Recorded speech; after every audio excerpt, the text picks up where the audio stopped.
WM Grand Prix of Styria. Pole Espargaro gets a great start on the KTM. So KTM on pole. KTM, look again, just as you said in your analysis, using the penalty loop, if you like, for a bit of an escape road. Look at ridiculous. It's absolutely ridiculous. Mir leads. We'll move back to that later, but that really has wiped it for Got the throttle, so he's going to drop back as well. Look at this. We keep talking about the changing of the guard. The front three men at the moment are the guards being checked. It was Jack indeed. There was Nakagami room. now. Oh! There's Nakagami wiping him. So you can tell that Nakagami was going to try and Vinales has got to work hard. That's pushed him out on the green. Rins on the 42 bike, but out front, Jack has made it through. He's given it a good old tug, hasn't he? But yeah, he's making it work at the moment on the Paramount bike. It's just a question of whether it lasts throughout the Red Bull Ring. Jack Miller. Well, it's been a long time since he's won a... Finished second last time out here a week ago. Oh, someone's really wide. Was it Quartararo? Possibly. In this race, whether he was going to get so frustrated with the performance of things here. The championship leader has got work to do on the number 20 for him to do. Jack Miller pulling away from Joan Mir on the 36 bike. Takaki Nakagami. Well, Honda are missing. Very wide. And there was one of the other factory, that's Binder, that's sorting out one of the Tech 3 KT and wiped the rear tyre of Jack Miller. What we've seen this weekend, race pace throughout practice. Mir, when I said at the start it's going to be about pole, can he convert this pole position? Can he deal with the pressure, Keith, of racing in this class? Significant for me in this race so far, agreed with all you talked about, is the man in 6th place. 2 laps gone then, as we come down the front straight, and Andrea Dovizioso is putting himself in a good position. Onto the Suzuki, much fancied as well. Brad Binder, fastest lap, 25.0, so Brad Binder, the man who won, back in Britain. And then I think get a flashback to last week. He passed Valentino for the very first time on track and ran off the track and pretty much ran off. Continues for Jack Miller as well. Mir on the Suzuki. Good to see. Do you know what I'm really pleased about? To see him calm at this point in the race. Yeah. Not using his tyres up, not spinning his tyre. I mean, he was what? Over the line, he was probably about 4 or 5 seconds back. So he's... well, he's... Oh, Mir on the Suzuki. That Suzuki turns so well, doesn't it? Turns 9 and 10. Well, the only thing I would add from last weekend, they only had 20 laps of the main race, if you like. It's 28 this time. There is going to be a... El Diablo down in 13th place. He's just taken Petrucci. So it must have been him who went wide at turn 1. Oh, Nakagami's man, absolutely. Maybe not as a person, but as a motorcycle racer, he is getting it together now. Jack Miller.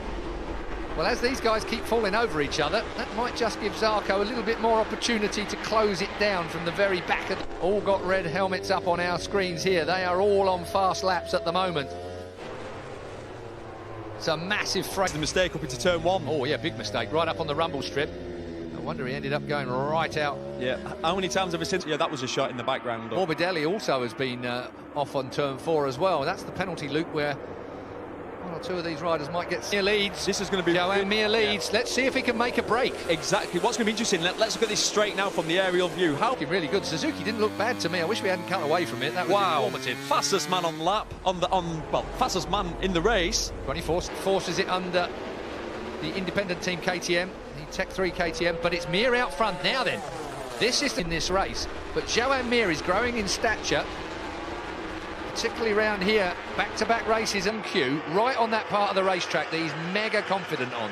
He's always looked good through 9 and 10, isn't he? He certainly is. Joan Mir on the factory Suzuki.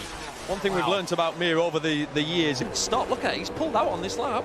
We've had fairy tales in Moto 3, fairy tales in Moto 2 on the brakes. Miller good on the brakes, he just leaves Nakagami behind. So Mir, Miller, Nakagami, Paulus Binder is up to 8th place now. He's gone past Miguel Oliveira again. So interesting, right? So that was Mir's first lap on his own flat, 24.0. Pole time was 23.580 by Pole Espargaro, but the track is cool. The sun's on it. There's the championship as it is. Quartararo still leads, but it's a diminishing lead as he goes to the inside. Oh, when's he going to get a warning? How many times has he done that? Well, that's obviously the second time there. Is he going to get a ride through? What he will get. Actually, Mir has got to drop a position. That's strange. Mir has got to drop a position due to gain... Just as he was checking out, because he was. That was at 14.01. Yeah, that's right. If that information is correct that we've got on our board here that we're watching at the moment. Here's Rins. He's on top of Pole Espargaro now. jump back at them. Mir, oh, Jack's hot in there and hot again at Ducati. He's good at it though, isn't he? He so is. He rides it like that, and it still points in the direction he wants it to. So the whole race, having picked up that injury. Just look at the top 5. You said it earlier, changing of the guards. Yeah, looks it. You know, with me expected of, you know, the favourite sort of Vinales, Dovizioso, Rossi. We miss Marc Marquez, but it might be a genuine changing of the guard now that he's picked up such an injury. 3 months' time. That injury, the second part of his injury, must be a lot worse than anybody gave it credit for. There, to say I don't understand that, but yeah, the fear is that if he doesn't see it, what are they going to give him a black flag? Well, it hasn't come up on there, even though it's on our monitors here. So Gav's just pointed out that did. Maybe he's already done that, and then he's gone back ahead again. Thank you, Gav. Glad someone's paying attention. That's the trouble, you can get too engrossed in a race. Little wide is Pol Espargaro. He's got Rins still all over him. So Pol Espargaro on the 44. 42 is Alex for 4th and 5th places. Andrea Dovizioso is another half a second further back. You can see him there and zipping towards late race, almost for certain. Lot of laps left in this MotoGP race. Well, 21 laps to go, Keith. Long way. So we've not even started what was the second part of the race last week. And now he'll be sat there. Don't get me wrong, he's further back than he wants to be. Yeah, but he's keeping it in the cool. He's not getting involved in hot air from the bikes in front. I know those as well. Still Mir. It was a 0.541 gap. Still battling with Miguel Oliveira in front of them. He's Maverick. the number 12, Maverick Vinales, on the fact drawn their request. Whoa, this is late. Oh, hang on, that is late, but that's so Brad Bin. Oh, no, it wasn't one on top. It was Miguel on Brad. Miguel on Brad, yeah. Brad on Miguel. Miguel on Brad. You can imagine what the KTM boss is. Equal has just passed Valentino Rossi up to 10th. Well, we've now got all 4 KTMs in the top 10. When it was qualified as a bit of a wild card effort from Equal, he didn't make it through, but he's shown real promise this weekend. Absolutely, youngest man on the first time in his career. I bet that felt good. Lecuona, 10th place for him at the moment. Valentino Rossi, 11th place. Fabio Quartararo, Franco Morbidelli right off of it in 16th place. Klaus Crutchlow, 17th. Michele Pirro on a factory Ducati. These two have raced each other all the way through the championships, haven't they? And it was usually Miguel Oliveira who got the best or the better of Binder. Binder was always like a year. We've talked about it during the week, just how good these KTMs work in the hands of different styles of rock up together there. Back with Jack Miller as Davide Brivio brushes back his hair in the Suzuki camp.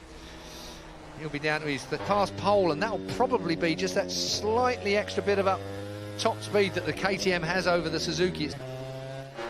Still Quartararo behind Valentino Rossi, who's behind Maverick Vinales. Look at drop back to that group. Down through turn 2. Perfect. Straight back on the gas though, and it's quick here as well down towards turn 4, isn't it? It's a difficult racetrack. Again, you noticed it last time out. The KTM swarms towards the outside of the track. Joan Mir still leading. So the number 36 in the MotoGP. Got his first podium last time out. 2nd place, past Jack actually on the last. Nipped underneath him. That Suzuki has always seemingly turned and steered really well. We're looking back down at the battle here as a Rin up towards turn 1. Now then, Keith Dovy's 4.4 seconds. He's here. That change of temperature from last week to this week will be what's making the difference. And I'll tell you what else he's got a problem with. And I mean, Brad, he's going to have a problem with Miguel, because Miguel's going to follow Brad through whatever happens. There's the 3 of them. Dovey. Yeah, all McGinn until he gets on the back of him. Best KTM, that's what it's all about. Yeah.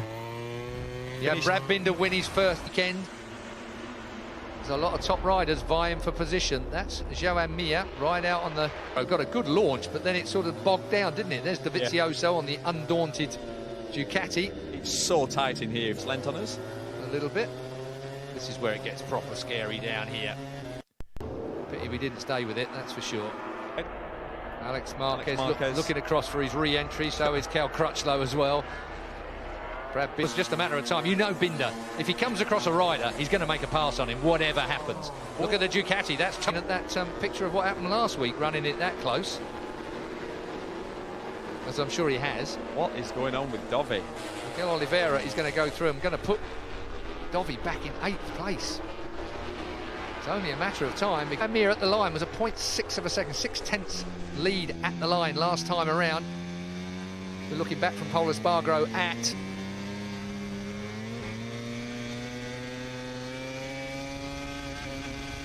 ace of the men in front. Here's Alex Marquez on Maverick Vinales. Vinales is going to get into the race just from the start. Oh, it's a mistake.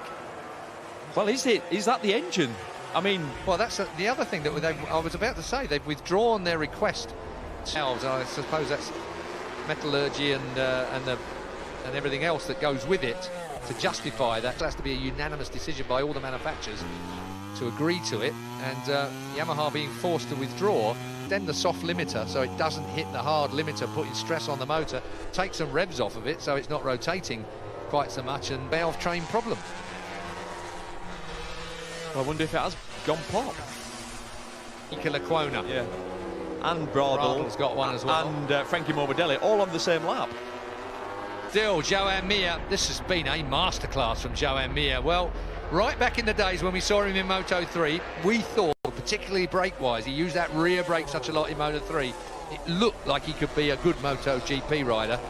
Frankie's his crew chief. That's the gentleman we spoke to on the grid.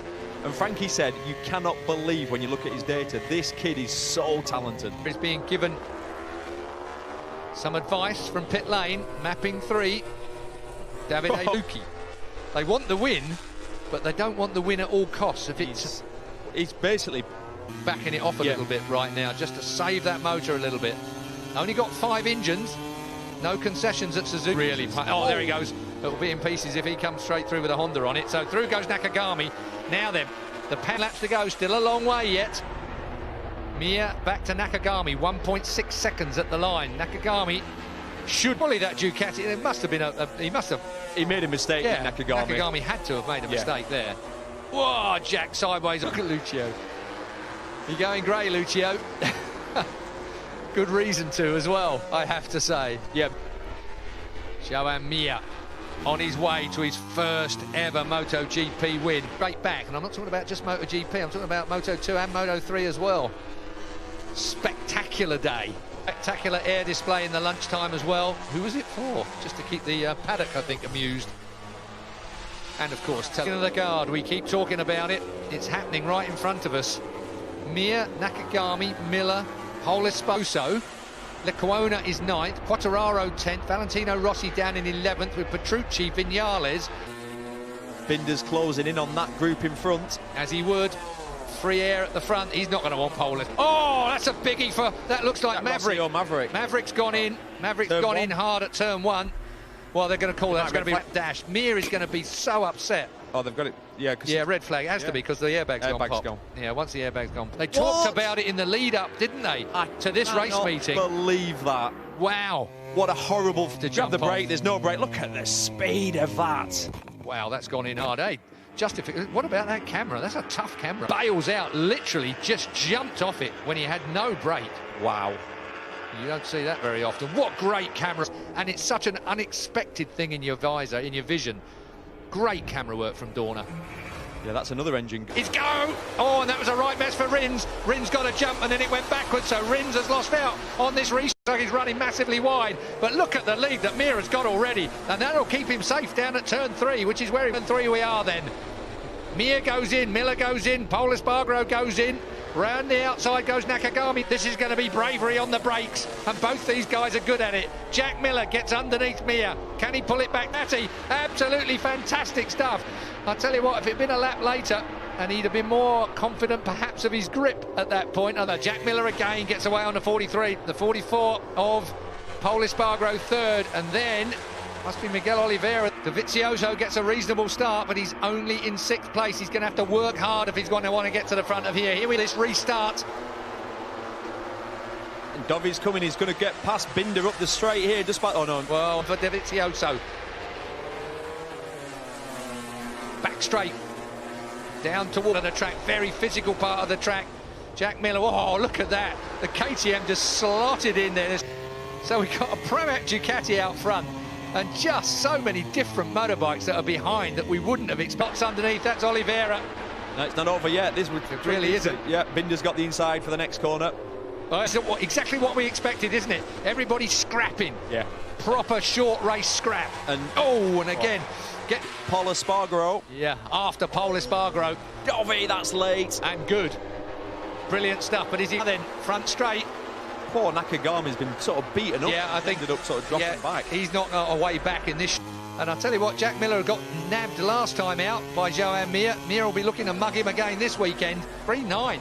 1:23.9 for Jack Miller. That's a great lap time. Really cool indeed. Just 4/10 off a qualifying time that Miller put down just that. But what's happened is, so Miller's swapped tyres completely. He's gone for a soft front and a soft rear. Perfect. He's gone for basically a qualifying. Everything will be just right. They won't have to wind that bike down at all if they get towards the end of a race. It was all a bit tight on fuel, wasn't it, here over 28? The question is, with the softer tyres, will they last 12 laps? Well, yeah, they should last 12 laps. With this temperature as well. Yeah. It's lower temper trying to hunt him down, though. Those two, no love lost, as you heard Hodgie say a minute ago. Yeah, he's catching him. Paul Espargaro said that Miguel had already crashed by the time he got to him. He said some people are blessed with more intelligence than others, which I think is calling somebody thick. I didn't get it at first. All last week. And but they both said they were friends. And as it's really amusing. As always, the beauty of MotoGP or motorcycle racing to do right now. Well, Miguel's right there in fourth place, chasing down Paul Espargaro, but it ain't over and done with. It's Valentino Rossi, middle of this short 12-lap restarted MotoGP of Styria. Meanwhile, the championship lead behind the Aprilia. And Alex Marquez, the rookie, on the Honda. Look, we keep talking about points behind Fabio Quartararo in the championship at this point. Yep. We've seen a KTM win for the first time. We've seen a KTM pole. Why not? Literally, why not? See where Binder ends up at the end of this. See where Quartararo and Dovizioso end. Championship is looking exciting. 8 laps to go then. So, yeah, 4 laps gone. Now, well, light fuel load, soft tyres for some. It was always going to be 12 Scandinavian flick as Paul Espargaro duffs up Mir. Paul Espargaro is going for the win on the KTM. He's after. Paul Espargaro will bite that screen and will give it everything he's got. He's not shy. He goes to Honda next year. He leaves down. Oh, who was that running on? Quartararo. 13th place for Quartararo. It's Alex Marquez on the factory Repsol Honda behind him. The 21 of Franco Morbidelli looking to get by if he can. Going on between Miller. Paul Espargaro's closed him down. Mir's still there. Look at that, Suzuki just doesn't quite pick up. And it has been today as well. Maybe he ran out of tyres, because that looks to me like the Suzuki yeah, you're right. The grip. He had no grip on the rear at all. Suzuki an opportunity as well, but I think the KTM's got enough top end to keep him at bay. Certainly has. But I think that Suzuki's well. He's up the inside of Mir. Mir's going nowhere. So the Suzuki's efforts have been thwarted here with this shortened race. So Jack Miller, can Jack do it? Can Jack hang on? 6.5 laps to go of a 12 lap, and now it's Paul Espargaro for KTM that's looking to try and make it 2 wins for KTM in this at their program to try and get these KTM RC16s there. There's Hervé Poncharal, that's the Tech 3 team. Who's been racing, you know, a team owner for how many years? 30 years. As long as I've been around. Never. They were stalwarts at Yamaha, but here comes that very quick-looking KTM on Jack Miller's Prata. Yamaha, in the end, went to the Sepang International Circuit Petronas team, and he picked decision, didn't it? Oh, look at Pole, that's tight. That was really tight. If Jack hadn't just been a little bit wide there, you get the feeling that he can do this without having to be too much of a bully. 5 and a bit laps to go. Mir seems to have settled back. Binder's in 6th place, but he won't be there for long if he can help it. And then it's Nakagami that isn't going to have an opportunity. It would 4 races so far this year, and in 2 of them he's been taken out. He has had no luck at all. He's going to ease Jack up to the curb. He doesn't have to. He's got it all done. So through goes Paul Espargaro at turn 9. This is turn from the Ducati. He almost thwarted him. Pit Byra and the team are all looking on.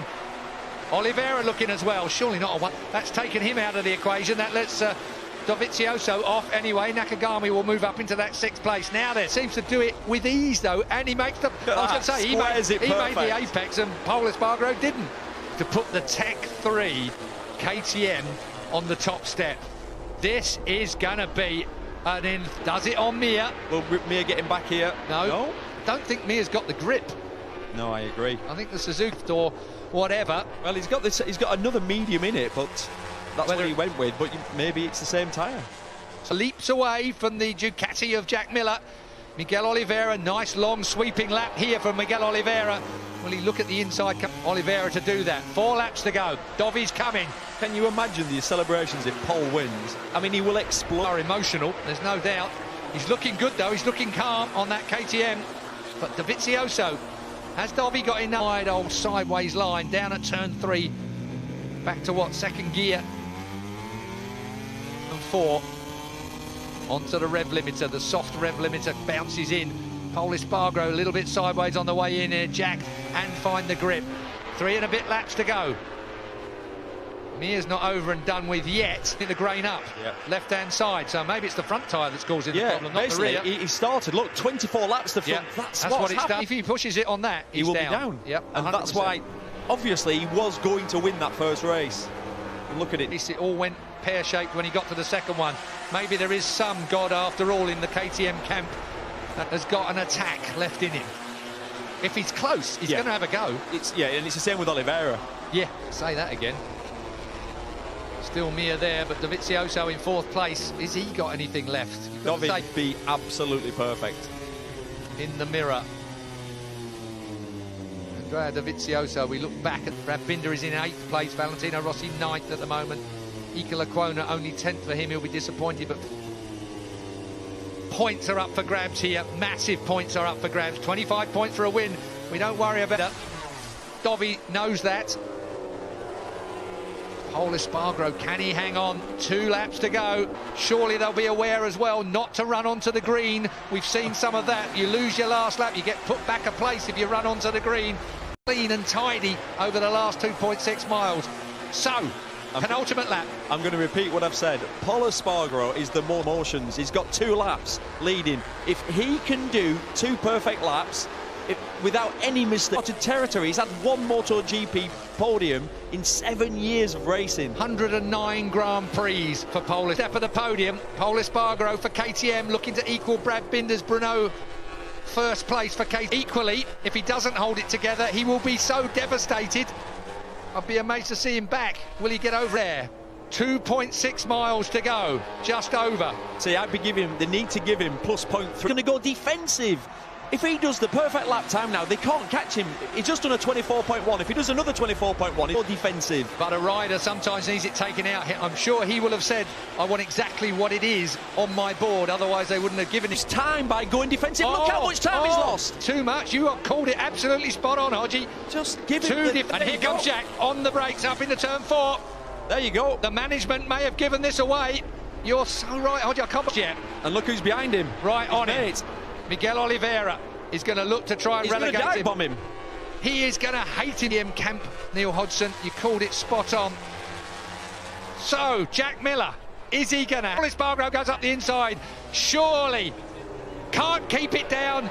Last corner coming up. For it. Miller's going to go. Oh, it's tight. At the line, who went on the green stuff? Oliveira takes the win for Tech 3. That is Hervé Podrol.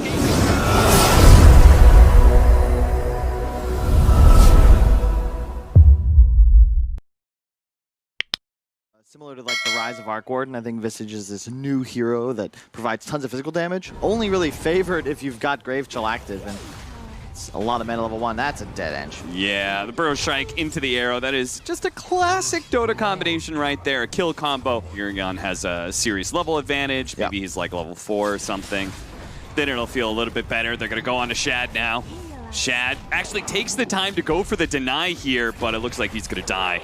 And have to TP back into lane, so things not going so hot for Viking GG right now. That was a long time ago. Wow. Aramis? Stuck inside the trees here. The blocks.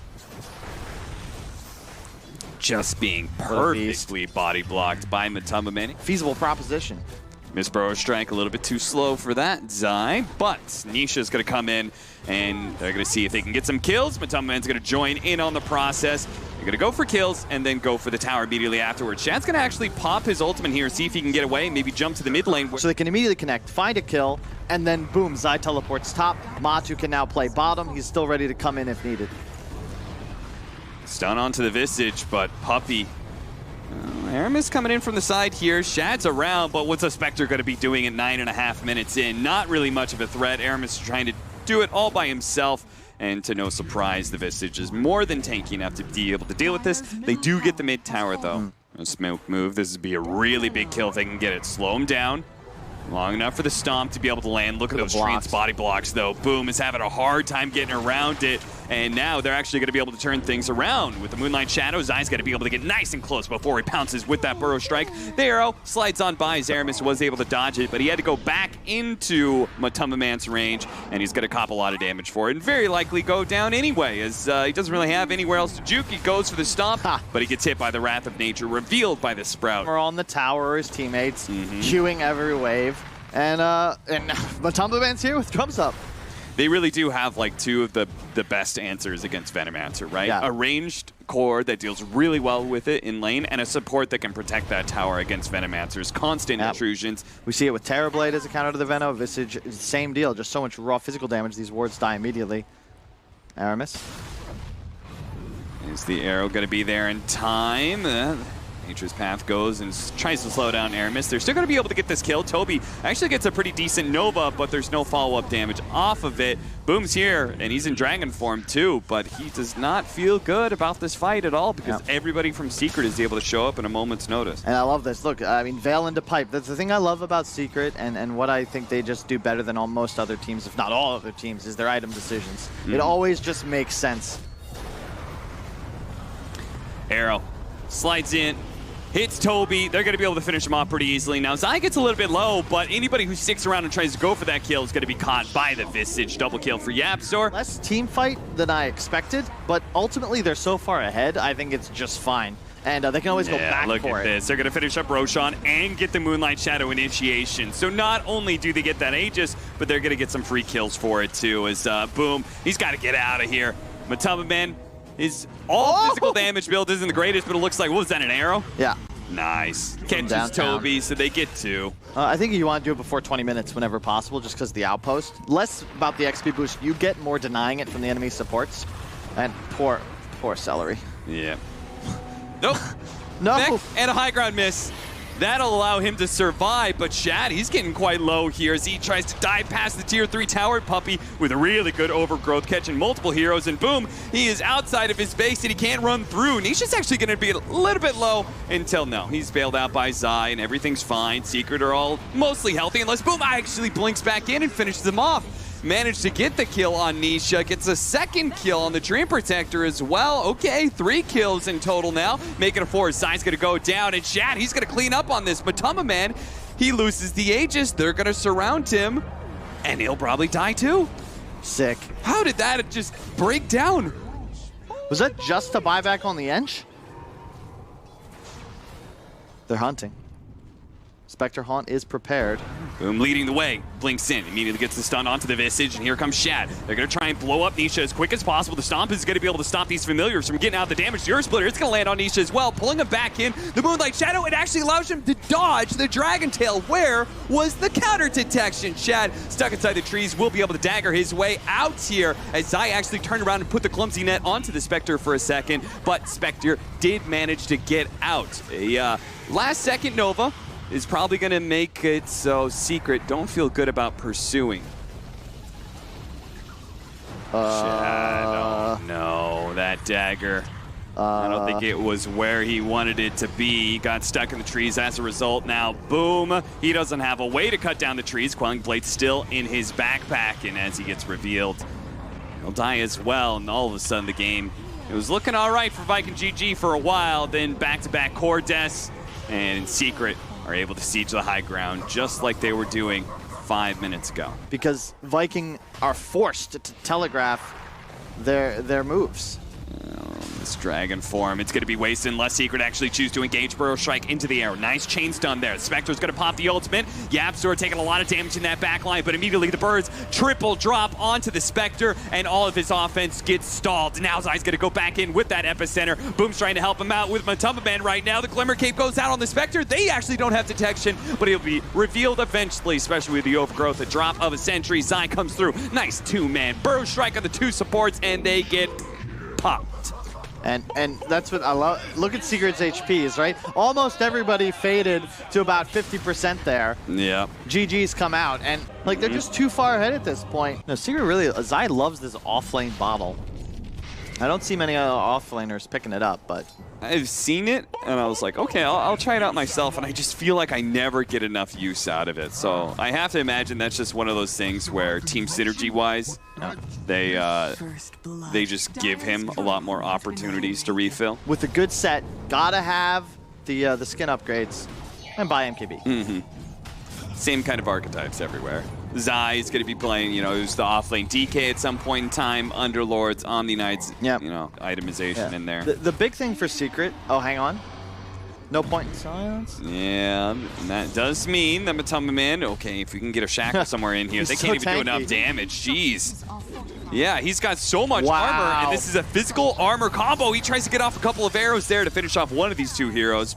And 4-1, the score, a slight lead for Secret. In this lane against Shads, knowing that he's got Chronosphere up. And the Chronosphere is going to be used here. See if they actually get the kill. Looks like he's probably going to have a chance to get off Purification, but it's still going to be chased down by the Spirit Breaker. Aramis. No Hoping bashes. for a high five. No bashes from anybody right now, but there goes the Shockwave from Boom to take the kill. Meanwhile, though, top lane, they managed to get the kill on Toby. Runs through the jungle. Love that high ground ward. Makes it so much simpler for them to play the map. And hey, Zai, again. Zai just seems to, it's something about his personality, too. That I feel like he can do these sort of plays and Like, always what? put himself in danger and always draw a lot of attention, but this man will never tilt. No. I mean, he's played with, hang on one moment. Easy TP out from Aramis, but it's not going to be so easy for Celery, who's just eventually going to die here if Boom needs to do something about it. Tries to skewer him away from Celery, but Sleight of Fist just does too much damage. Now, they do have the Void coming in. He's got the Chronosphere. He's going to try and go for a surprise pickup. Okay, never mind. He didn't even try for it. And with several different heroes, I know it's not this simple, but I would almost be tempted to always ignore Zai. Yeah. Because he's so effective at just being able to bait out like really big rotations for a minor kill. Aramis, he does go down. Toby going to be in some trouble as the relocate going out from Celery is actually going to cut the tether and instead use it to bring Toby back to the fountain. Oh no, he's going to have to use the Chronosphere to be able to survive through this, but he didn't grab Nisha in the process. He's able to kind of loop through, time walk away, but Puppy, he could drop the Golem if he wants to. Nisha wants him to as he dives in, hits it with the Purification, the Golem follow-up. Celery comes back in from the relocate. The tether save, is it going to be enough to bail Shad out? He's only got 2 levels of the time walk, so he's got to cut his way through these trees.